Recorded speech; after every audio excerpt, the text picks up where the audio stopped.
Hey, it's Christy, and I want to share a couple of tips if you are in the market of buying a home right now and you find yourself making offer after offer and not getting them accepted, or you're constantly getting beat out by cash. If you're financing your purchase, kind of puts you in a different place and it's difficult right now. So I want to give a couple of tips of what's working for some of our buyers, and hopefully this will help you too. So whether you're a realtor or you're a buyer in the market, I hope these tips help. So tip number one, lean hard on your loan officer partner. So whether you're the realtor submitting the offer or you're the buyer, once that offer is submitted, make sure your loan officer calls the listing agent and brags on you. Now, as a loan officer, we can only say certain things, so we can't expose too much information about you personally. We can talk about the strength of the deal, that you already have that money in the bank, you don't have to rely on a gift or pulling out of your 401k or something along those lines. So we can talk in some detail, but more importantly than that, that listing agent representing the seller really wants to have that fear of having a financed offer accepted. So if your loan officer calls and not only brags on you, but also says, you're going to hear from me all the time with updates. Personally, I do weekly updates, and then I also update immediately upon milestones. So once you get that approval, once we have the appraisal, I call or email that listing agent, and that's what's really important. They want to know that they're going to be communicated with open communication and constant updates, and they also want to know that it is a secure and solid deal. Unfortunately, with so many of these online and call center type of lenders out there, there's a lot of loans that don't make it to closing. The last statistic I had read was somewhere around 50% of mortgage loan applications that start don't actually get to the closing table. So that's a crazy statistic if you really think about it. So we've got to do a really great job of taking that fear out of the listing agent accepting your offer. So we want to make them feel really confident about working with us. Home the same way they did and love their neighbors as they would. If you're in a position, consider not having an appraisal contingency. This is where people are getting tripped up. You could be the highest offer by $50,000, but if you're getting financing and that home doesn't appraise, now you got to come back down and have a conversation around that appraised value, not the contract price, because a loan is structured off of appraised value or contract price, whichever is less. So I'll give you a couple of strategies that I see that are working, and if this works for you, consider taking this on. I recently had a buyer get her offer accepted because she said she was willing to pay $12,000 over the appraised value. But here's what's really important for you to understand. You cannot roll that shortage into your loan, not directly.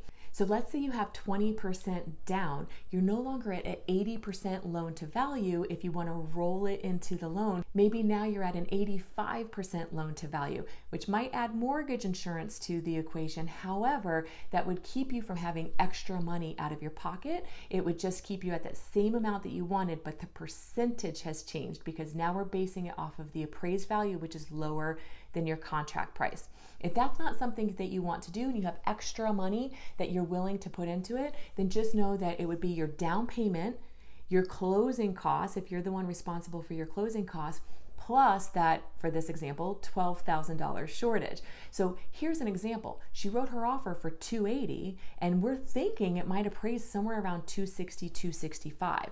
She's selling her current home, so she's going to have that extra money available, and we set it up with 5% down payment. Even though she has more than 5% to put down, this gives us a little strategy where if it doesn't appraise, we can finance that 5% down, her closing costs, and then up to $12,000 shortage in the appraisal amount as far as her cash to close at closing day.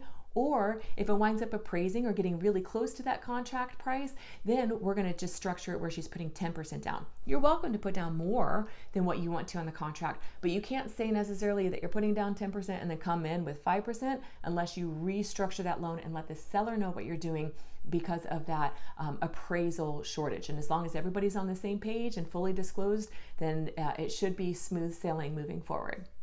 If you are going to use this strategy, my recommendation is to send proof of funds of that cash money that you have in the bank to prove to them that you have the ability to pay that shortage or that difference. And then that will be a difference maker with the seller wanting to accept your offer versus somebody else's, because you're guaranteeing them some, dollar amount above what that appraised value is, because you don't really have control over the appraisal. Remember that the appraisal is based on history. It's homes that have sold in the local area about 1 mile out from that property and 6 months back. So if history is a lower price point because now we have this shortage in our inventory, right? There's more buyers than there are sellers. So people are willing to pay more for this item. It's simple supply and demand in basic economics. But that doesn't mean that it's actually worth something on paper. Even though you're willing to pay for it, you're gonna maybe have to come out of pocket for that difference. But if you're willing to pay $280 for a home and it appraises out at $265, you're still winning because you were willing to pay $280 for it. Where it's difficult is if you are a first-time home buyer or have very limited down payment where you only have maybe 3% down or 5% down, that doesn't give you a lot of wiggle room. So if you don't have that extra cash for that appraisal difference, that puts you in a really tough place, so you won't be able to use that strategy. Consider making your escrow deposit a non-refundable deposit. Now, I'm in the state of Florida. I know every state is a little bit different, so I don't know how other states work. I'm only licensed in Florida, so I can tell you how it works here.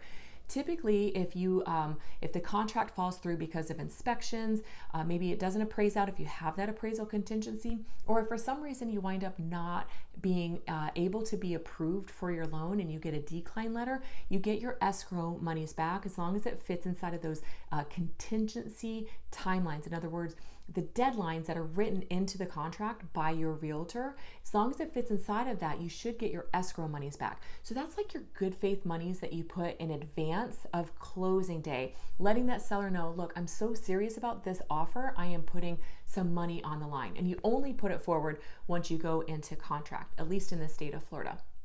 So what if you said, look, it's non-refundable? Or what if you had said, hey, I'll put a second deposit down for X dollars once we have our loan approval and the appraisal in, so you know I'm totally committed. So maybe your first escrow deposit is $2,000 and you're willing to put another $5,000 on the line, so you show them, hey, I'm moving forward, I'm totally committed, we're gonna close, this is my commitment to you. That's one more way to stand out to the seller when they are reviewing their offers, especially if you got 10 offers getting submitted to the seller.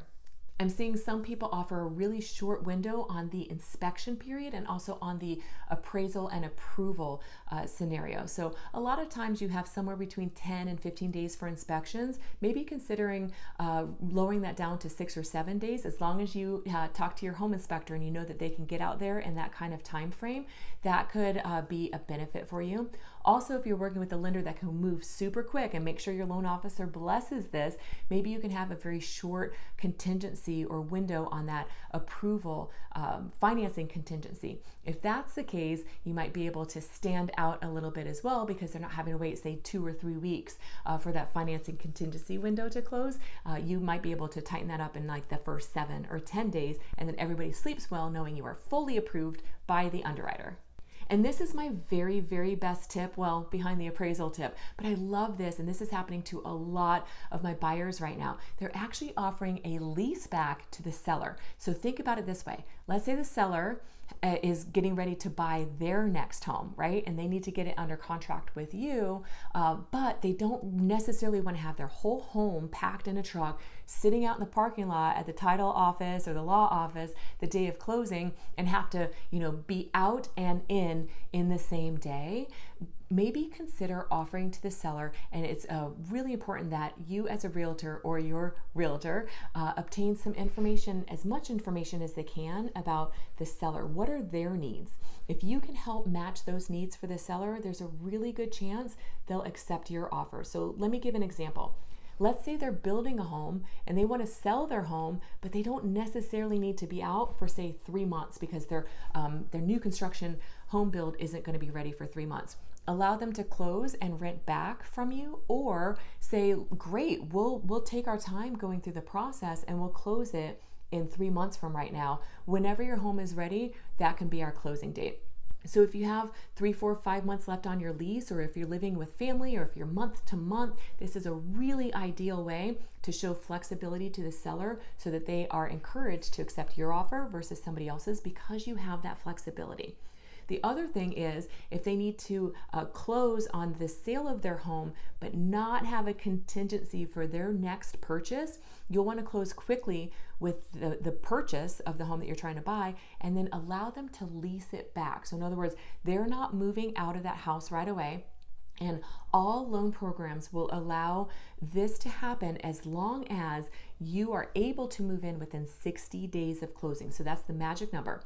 So from the day of closing to when you are able to move in, it cannot exceed 60 days. And you're going to have to sign something in your mortgage loan paperwork the day of closing that says that. So make sure that the lease doesn't go further than 60 days from date of closing, because an underwriter won't be able to bless it that way. But think about this. Now the seller's closed, so it's not contingent on the sale of their home, and then they can kind of take their time finding their next home and then get closed on that, move out, and then in the meantime, you're making rent off of them. So you would agree on a separate agreement from the sales contract how much they will pay you. And honestly, it should be above fair market rent, because you're doing them this favor, but they're doing you the favor by accepting your offer because you're the one that's being flexible to them. So everybody wins if you think about it this way. So if you're in a time position to be able to do this, maybe make that part of your offer or part of that initial conversation, and it will really take a lot of pressure off of the sellers. I have bought and sold in the same day and didn't have a lease back, and let me tell you, it is totally stressful because you need a mattress to sleep on the night before if you don't have a hotel or a friend's couch to live on. So you're finishing loading up the truck that morning, you're getting over to the title company to sign the paperwork. It is a disaster. It's really stressful. And then after you sit there and sign papers for an hour, hour and a half, kind of anticlimactic too, by the way, now you're going to your new home to unload a truck. That is exhausting. So if you can make that happen for them, it's a really great strategy to separate yourself from everybody else. So I also wanted to throw in a little bonus to this video. I want to talk about some strategies if you're selling your home and buying your next home kind of at the same time as well, about some strategies to help better position you as a buyer. So if you're a first-time home buyer, this really won't necessarily apply to you, but if you are selling and buying, listen in, because this can get really good, really juicy for you. You ready? Let's do this. There is a feature on conventional mortgages. So if you have an FHA, VA, USDA, or jumbo loan, this may not be part of it, but there is a feature inside of a conventional mortgage that's called a recast feature. So stay with me because it's a little bit unusual. So let's say you have in your pocket right now 5% that you can put down on your next purchase without having to currently sell your home. If you have that available from you, whether you have a home equity line on your current home that you can tap into, you have a 401k you can borrow against, or you have this money in savings, here's what you do. You can put an offer in on your next home with 5% down. And then if you struggle with carrying the costs of the new home you're going to buy and your current home that you already own, what you can do is you can pay for an appraisal on your current home, not a full appraisal, it's just called a rent schedule, and it's going to tell you what fair market rent is on your current home. Now, what you're going to do is you're going to be able to use 75% of that fair market rent to help offset your current home carrying costs, so principal, interest, taxes, insurance, and the HOA if you have an HOA. So let's say your current housing cost is $1,400, but you can actually rent out your home per this rent schedule for $2,000 a month. We can use 75% or $1,500. So we can use $1,500, but your housing payment over here is only $1,400. So you're actually net positive $100. So we're suggesting that you're going to turn your current home into a rental property. You're really not going to. You're just going to sell it later, okay? And you're going to put 5% down on your new purchase. Now this is going to have you where you have mortgage insurance. But listen, this is all temporary. Get that home into contract, and then you can get your home listed on the market. So let's say you're going to sell your home a month or 2 months after you buy your next home. Then what you're going to do is when you sell your home and you close on it and you get all of that equity out of it, you're going to call your new loan servicer. So the new loan on the new home you just bought, you're going to call them and you're going to say, I'd like to recast my mortgage, and they're going to give you specific information on how to get them that money, so that way it reduces not only the principal, okay, so you do have a principal reduction, just like if you were to just give them all that money anyway, But by going through the strategy, they're going to recast or reset your principal and interest payment based on this new lower loan amount. And if you've got that 20% equity now, based off of that purchase price, they're going to eliminate that mortgage insurance. So it totally goes away, so you don't have to have it for any set amount of time. It's an amazing strategy to do this, where you can buy your next home without making it contingent upon the sale of your current home. Really, really extraordinary way of going about it. So the second bonus I want to give to you is called delayed financing. So let's say you sold your home up north and you've moved down to Florida and you're buying your next home, but you want to pay cash for it so that you wind up looking different from any of those financed buyers, so you have a better chance of getting your offer accepted. But you don't necessarily want to have all of your cash go into the house. You can pay cash money for that house, and then as long as it's within a very short window, typically 3 to 6 months from the time that you've closed on that home, now we can do what's called delayed financing. You explain to the underwriter that you paid cash money for this house. You can actually get a big chunk of that money back, up to 80%, you guys. I just wanted to be the one to share this strategy with you, to give you one more tool in your toolbox and help separate you from everybody else. If you haven't already, please subscribe to my channel. I'd love to be a resource for you. And good luck out there.